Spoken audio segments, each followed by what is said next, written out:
Number 5. Kuala Lumpur, Malaysia. Pinakasikat dito, ang Batu Caves, na isang cave complex na mayroong Hindu temples at may malaking statue ni Hindi god Murugan. Hindi mawawala sa itinerary ng travelers ang iconic landmarks na Petronas Twin Towers at Menara KL Tower na mayroon ding mga observation decks para sa view ng buong lungsod. Masarap tumambay sa mga urban parks dito kagaya ng KLCC Park, KL Bird Park at Perdana Botanical Garden. Bagong bukas lang din noon lamang 2023 ang second tallest building in the world na Merdeka 118 Tower.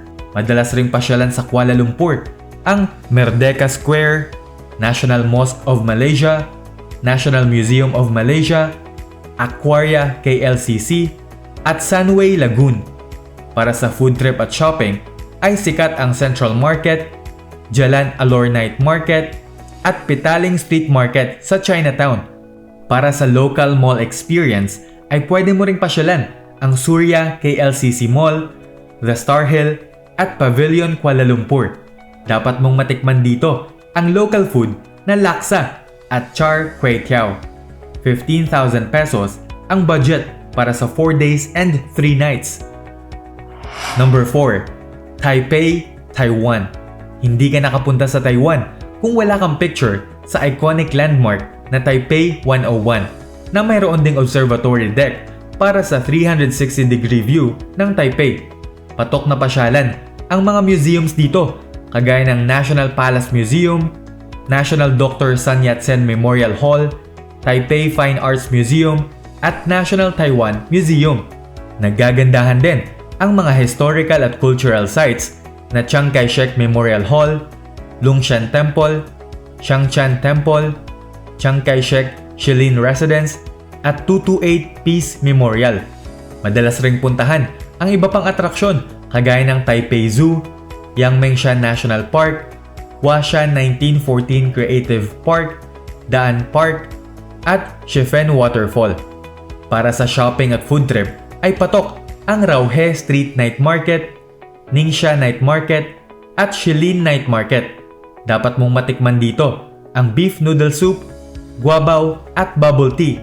16,000 pesos ang budget para sa 4 days and 3 nights. Number 3. Bangkok, Thailand. Marami ang nagsasabi na para itong upgraded version ng Metro Manila. Kilala ito sa mga nakamamanghang estruktura at templo kagaya ng Grand Palace, Wat Po, Wat Arun at Ancient City. Kakaibang market experience ang mararanasan mo sa Damnen Saduak Floating Market at Meklong Railway Market.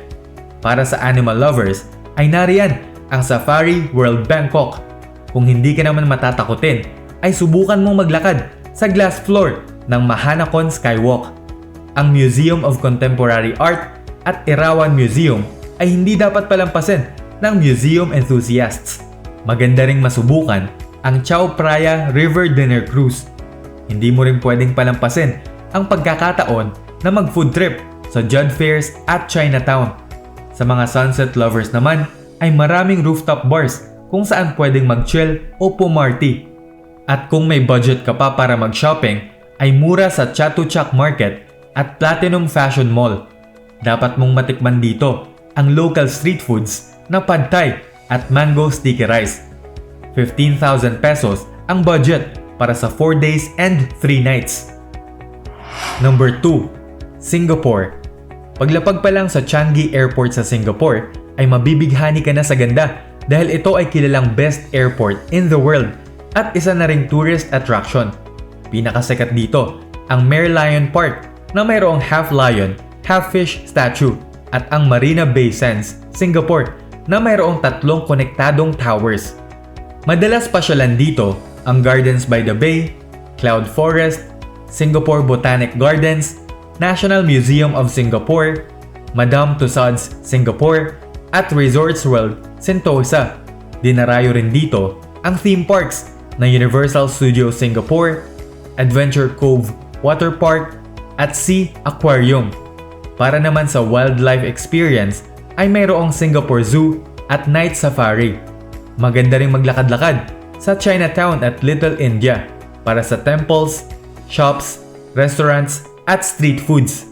Patok rin dito ang Maxwell Food Center, Changi Village Hawker Center at Chungbaru Market para sa local food experience. Dapat mong matikman dito ang chili crab, laksa at Hainanese chicken rice. 18,000 pesos ang budget para sa 4 days and 3 nights. At ang number 1, Hong Kong at Macau. Karamihan ng mga Pilipinong pumupunta sa Hong Kong ay naglalaan ng isang araw para sa day tour sa Macau dahil madali at mabilis lang itong mararating sa pamamagitan ng ferry o bus. Hong Kong Disneyland ang number 1 attraction para sa mga Pilipinong to heal my inner child ang prioridad. Dapat mong masakyan ang Peak Tram papunta sa Victoria Peak para sa panoramic view ng Hong Kong skyline. Avenue of the Stars naman ang pinupuntahan para sa Instagrammable photos na kita ang skyscrapers sa background. At sa gabi ay mapapanood mo naman dito ang Symphony of Lights na synchronized musical lights display mula sa iba't ibang buildings. Nakakalula ang cable car ride sa Ngongping 360 na may glass floor at malapit lang din dito ang Tiantan Buddha at Po Lin Monastery. Para sa street food at shopping ay nariyan ang Temple Street Market at Ladies Market. Dapat mong matikman dito ang local street foods na egg waffle at pineapple bun. Sa Macau naman ay popular ang Senado Square, Ruins of St. Paul, Museo de Macau at Ama Temple. Mapupuntahan mo rin ang nagagandahang mga casino kagaya ng The Parisian Macau, The Venetian Macau, Wynn Macau, Studio City at City of Dreams Macau gamit ang kanilang mga free shuttle service.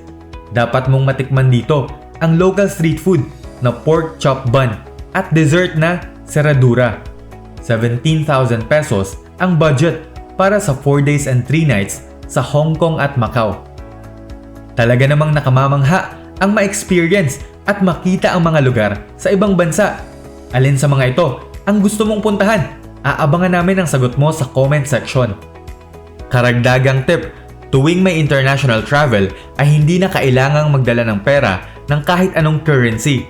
Pinaka-praktikal na gamitin ang GCash Visa Debit Card, pang-withdraw ng pera ng local currency at pambayad sa iba't ibang establishments o transportasyon dahil wala itong extra charges at ito ang may pinakamagandang exchange rates. I-click lamang ang link sa description o comment section para sa part 1 ng video na ito.